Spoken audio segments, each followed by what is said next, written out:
So good to be back. So happy to see you someday. I'm insane. But I'm not. But I am a little. But I'm not. Okay. Let's go on with the new facts that are not even close to facts. Let's get it. Anxieties, anxiety. Fact number 7. Written records don't support the theory of evolution. What? The last stage of evolution is said to have occurred around 80,000 years ago. That's when Neanderthal man became human. Yet, written records of mankind go back only 5,000 years. The oldest written record found to date is the Kish tablet from the ancient Sumerian city of Kish. Do you mean to tell me that man has been in the same stage of development and intellect for 80,000 years and it took him 75,000 years to learn how to write? Something doesn't add up here.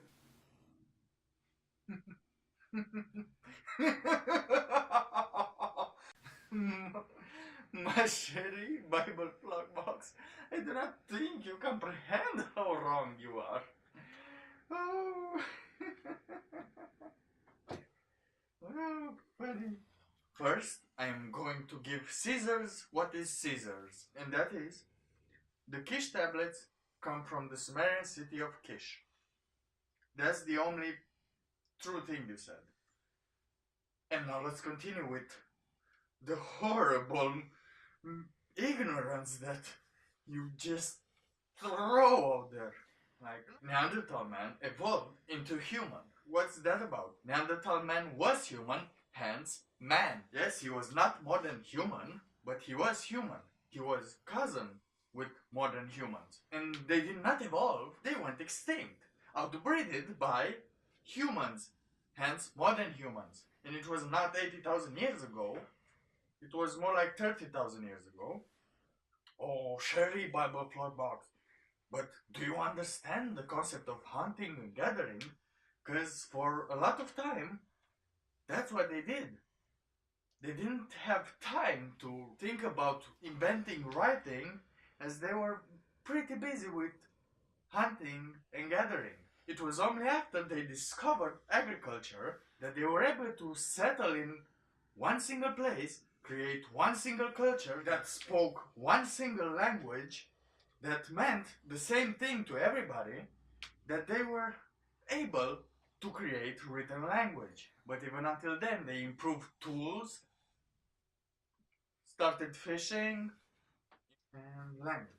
But I hope you realize that 7,000 years since the writing was invented, there are still communities that don't know how to read or write because they are hanging on surviving and don't have time to think about writing poetry so you could feel very special. And in the last thought, evolution of natural selection is not tied to the evolution of writing, because those are completely different things. However, if we were created by the God of heaven around 6,000 years ago, like the Bible claims, that would make more sense. How would it make more sense when there is no mention of, you know, teaching humans the most important things in life other than just pray and sacrifice? To be a creationist. Oh, and another nice note. We have wall paintings from 30,000 years ago in which they were depicted how they were gathering and, surprise, surprise, what they were hunting. Yeah, that's a lot of information you need to pass out there. Next. Let's get this mother crock! Fact number 8. Evolution is a religious belief. Non, mon ami, no. Evolution does not need miracles for it to be explained. And that thing, that makes it non-religious. No miracles, no supernatural, no religion. Evolution is just as much, if not more so, of a religious belief than Christianity and biblical creation. The reason being is because it takes more faith to believe in evolution than it does biblical creation. But no, Mr. Bible Plotbox, no. You are conflating the terms of faith. What you are trying to say here is that we have blind faith in evolution, like you have in the Bible. But we don't have faith without evidence. We have faith based on the evidence and the predictability and a lot of more evidence and based on logic, which is totally different faith from evolution is true because God says so. For those that believe in biblical creation, at least we have a written record that states God revealed the act of creation to Moses. In other words, we have the testimony of someone that was actually there, God. For the theory of evolution, there was no one there to observe the origins of the universe, so it's all guesswork. Mr. Bible Flogbox, please consider what you're saying.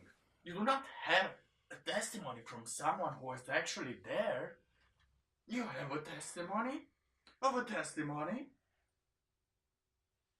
of some stories gathered from some testimonies of some people that claim that someone they knew talked to God while his followers were searching for a God. That's not a very reliable testimony. No. And also, the theory of evolution, and I do not know how to explain this better, has nothing to do with the origin of the universe. The theory of evolution is only about the evolution of life on Earth. Just that. You are referring to the Big Bang here.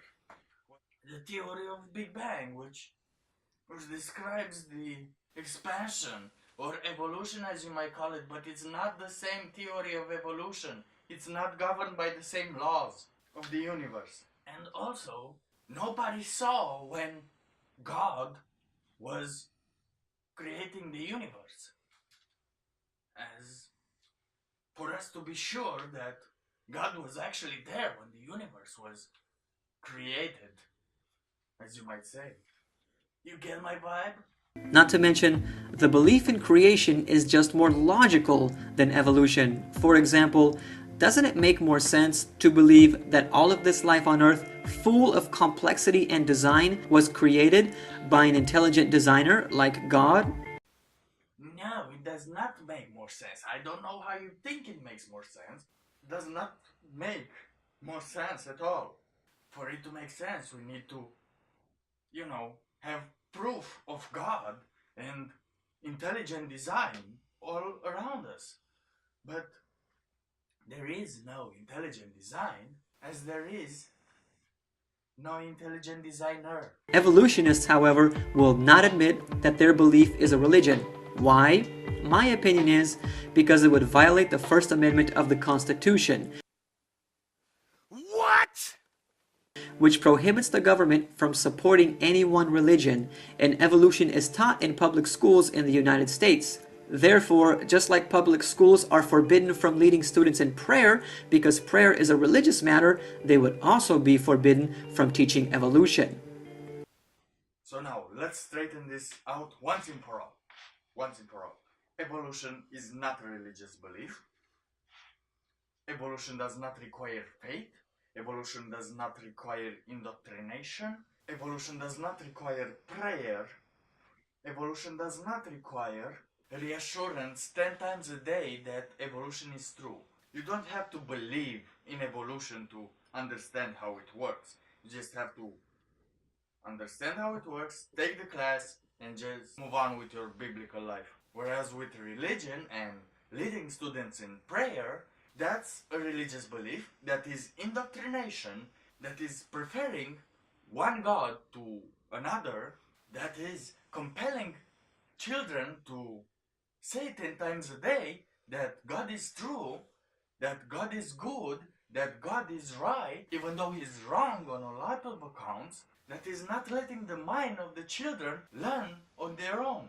And I do not think you see the hypocrisy. Leading them into prayer is asserting your religion upon others. You are asserting that they need to be led by someone into prayer. And that's why you can't lead children into prayer in schools. Okay, so this was all for today. See you on the next video. Hope you like it. Like, subscribe, leave some comments, give some feedback. Have a great day.